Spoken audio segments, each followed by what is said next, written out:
Hello दोस्तों। दोस्तों आज की इस वीडियो में आप लोगों को बताऊंगा कि कोडिंग की प्रैक्टिस कैसे करें एंड उससे रिलेटेड कुछ टिप्स आप लोगों को बताने जा रहा हूं। दोस्तों अगर आप लोगों को भी कोडिंग के क्वेश्चंस को देख के डर लगता हो तो आप सही वीडियो पे आए हो। प्लीज़ आप लोग वीडियो को लास्ट तक देखिएगा क्योंकि इसमें आप लोगों को मैं कुछ कॉन्सेप्ट एंड कुछ टिप्स बताने जा रहा हूँ कोडिंग से रिलेटेड, जिससे कि अगर आप ये वीडियो देख लोगे तो आपके जो भी कोडिंग के जो डाउट्स है एंड अगर आप लोगों को कोडिंग क्वेश्चंस करने से डर लगता है एंड आपको नहीं आता है तो आप करने लगोगे। आई डेफिनेटली कि एश्योर कि आप लोग को कोडिंग क्वेश्चंस करना आ जाएगा। मैं ये नहीं श्योर कर सकता हूँ कि आप लोग प्रो हो जाओगे कोडिंग में, कि आप लोग महारत हासिल कर लोगे, बट इतना है कि आप लोगों को कोडिंग क्वेश्चंस करना आ जाएगा एंड आप स्टार्ट करोगे तो प्रैक्टिस के हेल्प से आप उसमें मास्टर हासिल भी कर सकते हो। दोस्तों अगर आप लोग इस चैनल पे नए हो तो प्लीज़ सब्सक्राइब कर दें एंड लाइक कर दें एंड जो बेल आइकन नीचे दिख रहा हो तो उसको भी दबा दें, क्योंकि इससे आपको हमारे आगे की वीडियोज़ का अपडेट मिलता रहेगा। दोस्तों आप लोग जैसे जान रहे हो कि अभी प्लेसमेंट का सीजन चल रहा है, बहुत सारे कॉलेज में प्लेसमेंट हो भी गए एंड कई सारे में चल रहा है एंड कई सारे में होना बाकी है एंड कई सारे बच्चों का अभी भी जॉब नहीं लगे तो वो लोग काफ़ी प्रिपरेशन कर रहे हैं। बट हमें कई स्टूडेंट से फीडबैक ये मिला कि वो लोग ऑनलाइन टेस्ट में एप्टीट्यूड के क्वेश्चंस कर पाते हैं, बट वो जब भी प्रोग्रामिंग के क्वेश्चन देखते हैं उनको डर लगने लगता है, उसके पैर कांपने लगता है। और वो फाइनली होता है कि वो कर नहीं पाते एंड एज ए रिजल्ट वो ऑनलाइन टेस्ट भी क्लियर नहीं कर पाते, तो फिर इंटरव्यू की दूर की बात कि इंटरव्यू तक ही नहीं जा पाते, क्योंकि पहला ही राउंड में वो रिजेक्ट हो जाते हैं कंपनी के द्वारा, क्योंकि वो प्रोग्रामिंग क्वेश्चंस के कारण। उन लोगों का रिक्वेस्ट था कि मैं इस पर एक वीडियो बनाऊँ, तो उसी के बिहाफ पे मैं ये वीडियो बना रहा हूँ कि कुछ टिप्स कि कहाँ से स्टार्ट करें अगर आप लोगों को कुछ नहीं आता है कोडिंग। सबसे पहले ये होता है कि प्लेटफॉर्म पिक करना। तो आप लोग कहीं भी कोडिंग प्रैक्टिस करने के लिए आपको प्लेटफॉर्म की नीड होती है, तो मैं आप लोगों को रिकमेंड करूँगा कि आप लीड कोड को पिक करो, क्योंकि वहाँ पे बहुत सारे काफ़ी इजी वे में क्वेश्चंस अवेलेबल है एंड वहाँ पे बहुत सारे फिल्टर लगे, like data structure wise, algorithm wise and level of questions wise, like कुछ इजी मीडियम हार्ड। आप एक बार में फिल्टर लगा के आप एक तरह के क्वेश्चंस को सेपरेट कर सकते हो। अगर आप लोग को कुछ अगर प्रैक्टिस करने से पहले अगर आप लोगों को कुछ भी ना आता हो, डेटा स्ट्रक्चर क्या है, एरे स्ट्रिंग क्या है, स्टैक क्यू क्या है, एल्गोरिथम क्या होता है, टाइम कॉम्प्लेक्सिटी कैसे निकालते हैं, तो इस कॉन्सेप्ट आई होप कि आप लोग अगर बीटेक कर रहे हो तो आप लोग को एक चीज़ आता होगा।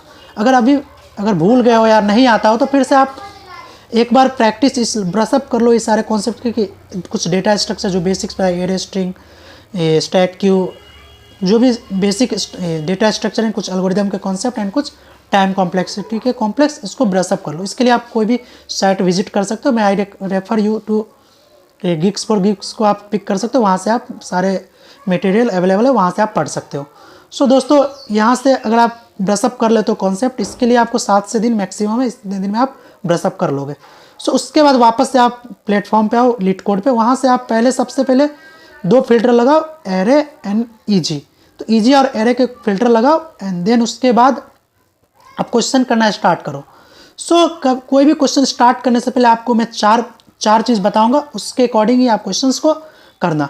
सबसे पहले अगर आप स्टेप 1 अगर आप क्वेश्चंस देखते हो तो पहले प्रॉब्लम स्टेटमेंट पढ़ो कि क्वेश्चंस हमसे क्या चाहती है, मीन्स को मतलब क्वेश्चंस क्या पूछना चाह रही है। उसके बाद आप ये देखो कि स्टेप 2 में कि इनपुट आउटपुट किस तरह से ले रही है। इनपुट आउटपुट किस तरह से इनपुट है, किस तरह से आउटपुट एक्सपेक्ट कर रही है। स्टेप 3 में आप ये देखो कि कांस्टेंट भी है क्या कुछ, लाइक कि अगर एरे गिवन है तो उनके साइज पे कांस्टेंट है, उसके वैल्यू पे कांस्टेंट है कि वैल्यू इंटीजर ही होंगे, साइज 10 की पावर 5 तक ही होंगे। इस तरह के कांस्टेंट को भी देखो। मैं आप लोगों को दूसरे वीडियो में आप लोगों को बताऊंगा कांस्टेंट का क्या यूज है एंड क्यों इंपॉर्टेंट है इन कोडिंग। आप लोगों को 3rd स्टेप में कांस्टेंट देखना है। 4th स्टेप में ये करना है कि आपको कोडिंग स्टार्ट कर देना है, लिखना, मीन्स कि you have to start the writing the code.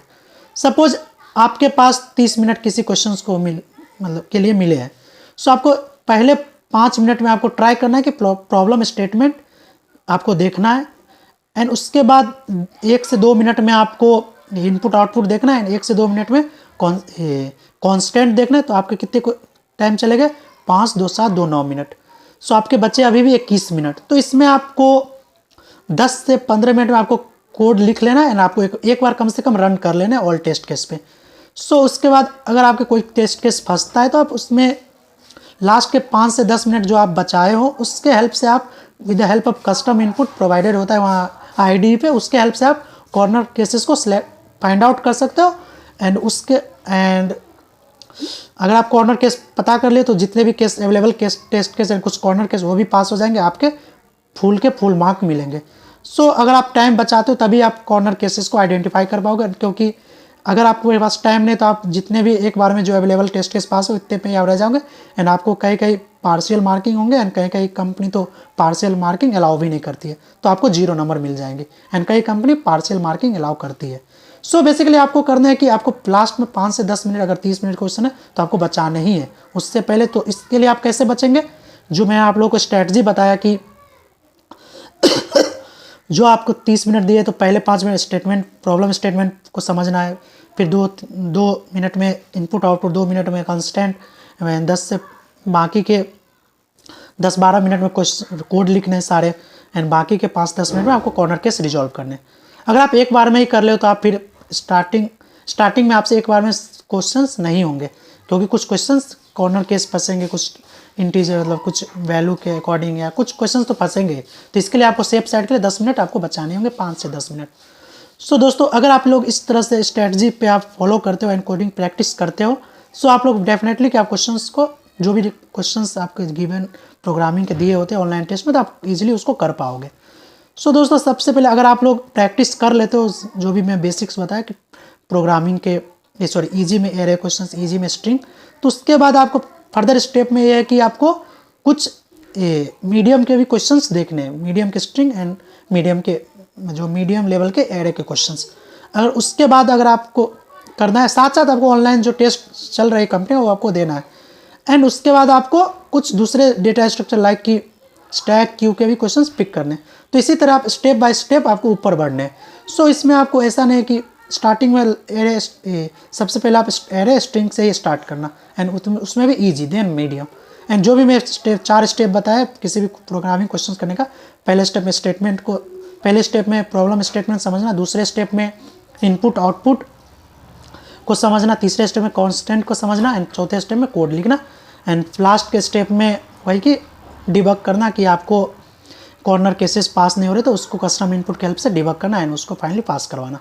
तो अगर आप इस तरह से प्रैक्टिस करते हो तो डेफिनेटली आप कुछ ही समय में आप एक मास्टर हासिल कर लोगे प्रोग्रामिंग क्वेश्चन में, एंड आपको डर भी नहीं लगेगा। एंड अगर आप इस तरह के क्वेश्चन कुछ टाइम इसमें इन्वेस्ट कर दे रहे हो, उसके बाद आप मॉक टेस्ट भी जो लीड कोड पे अवेलेबल है उसको आप रेगुलरली या आप वीक में 2 से 3 मॉक टेस्ट जरूर दें, क्योंकि इससे आपको एक टाइम बाउंड में किस तरह से क्वेश्चंस करने हैं। क्योंकि टाइम बाउंड में आपको लगता होगा कि घर पे कई लोग जिसको कोडिंग थोड़ा भी आता हो तो उन लोगों को लगता होगा कि रूम पे वो क्वेश्चंस कर लेते, बट एग्जाम में नहीं हो पाते, क्योंकि उसमें टाइम रहता है किस टाइम में करना है। क्योंकि घर पे आपके पास टाइम नहीं रहता है ना, प्रैक्टिस करते नहीं हो, सो आप कितने भी टाइम में रहता है तो आप विदाउट एनी प्रेशर आप कर लेते हो, बट एग्जाम के समय प्रेशर रहता है कितने टाइम में करना है। तो इसके लिए आप मॉक टेस्ट का हेल्प ले सकते हो। मॉक टेस्ट की हेल्प से आपको एक टाइम बाउंड में क्वेश्चंस कैसे करना है उसका आपको प्रैक्टिस हो जाएगा, तो ये भी आप देख सकते हो। एंड अगर हम बात करें कि किसी भी कोड की टाइम कॉम्प्लेक्सिटी कितनी होती है, क्योंकि उसमें कांस्टेंट मैं आपको बताया कि कांस्टेंट, तो कुछ मैं इस वीडियो में बता दे रहा हूँ और कुछ आगे की वीडियो में बताऊंगा। सो बेसिकली आप लोगों को ये समझना होगा कि कांस्टेंट का क्या यूज है कोडिंग में, क्योंकि कई बार अगर हम सिंपल एग्जांपल है, सपोज एरे की साइज 10 की पावर 5 है, तो एक लूप आप लगाओगे फॉर लूप तो उसमें चल जाएगा। बट अगर सपोज अगर एरे की साइज 10 की पावर 9 है, सपोज एरे की साइज कुछ और या स्ट्रिंग की साइज 10 की पावर 9 है, तो ये लूप तो नहीं चलेगा, क्योंकि एक लूप मैक्सिमम 10 की पावर अप टू 10 की पावर 6 या 7 एक्सट्रीम केस में चल जाता है। जनरली 10 की पावर 5-6 तक ही एक फॉर लूप चलेगा। तो ओ ऑफ एन मतलब कॉम्प्लेक्सिटी जो ऑर्डर ऑफ एन में ही आपको लाना होगा। तो आपको कुछ और एल्गोरिदम्स, इसके लिए क्या होता है कि ये एडवांस कोडिंग आ गया जिसमें आपको कुछ कॉम्प्लेक्सिटी वाइज क्वेश्चंस को सेग्रीगेट करना है। तो उसमें आपको कुछ एडवांस एल्गोरिदम सीखने होंगे कि बाइनरी सर्च एंड कुछ बिट मैनिपुलेशन, तो इसके कुछ बैक ट्रैकिंग एंड इस तरह के, बट ये कुछ एडवांस है। बट जो मैंने पहले बताया बेसिक्स उसको आप सबसे पहले करें, एंड एडवांस अगर आप इसमें मास्टर हो जाते हो बेसिक में, देन आप एडवांस की तरफ भी प्रोसीड कर सकते हो। सो दोस्तों, ये रहा कुछ टिप्स कि किस तरह से कोडिंग का स्टार्ट करें, किस तरह से इसमें मास्टर हासिल करें। सो दोस्तों, अगर आप लोगों को कोई डाउट हो तो प्लीज़ कमेंट लिखना ना भूलें, क्योंकि इससे मैं आप लोगों को जो भी डाउट्स है उसको रिजॉल्व करने की कोशिश करूँगा। सो प्लीज़ कमेंट करना, एंड अगर आप लोग को ये वीडियो पसंद आया तो प्लीज़ लाइक ज़रूर एंड शेयर भी कर देना, क्योंकि ये वीडियो उन लोग तक पहुँचा जो कि इनको ज़रूरत हो, जो कोडिंग करना चाहते हैं बट वो कर नहीं पाते डर के कारण। सो प्लीज़ इसको शेयर करो, अपने दोस्तों में फैलाओ। एंड जाने से पहले आप लोग को ये कहता हूँ कि अगर आपको कोई भी डाउट्स हो, फिर से एक बार बोलो कि कमेंट में ज़रूर लिखें, जिससे मैं आप लोगों के डाउट्स समझ पाऊँ और आपको इंस्टेंट आपको उसके सॉल्यूशन भी प्रोवाइड कर सकूँ। सो दोस्तों, धन्यवाद।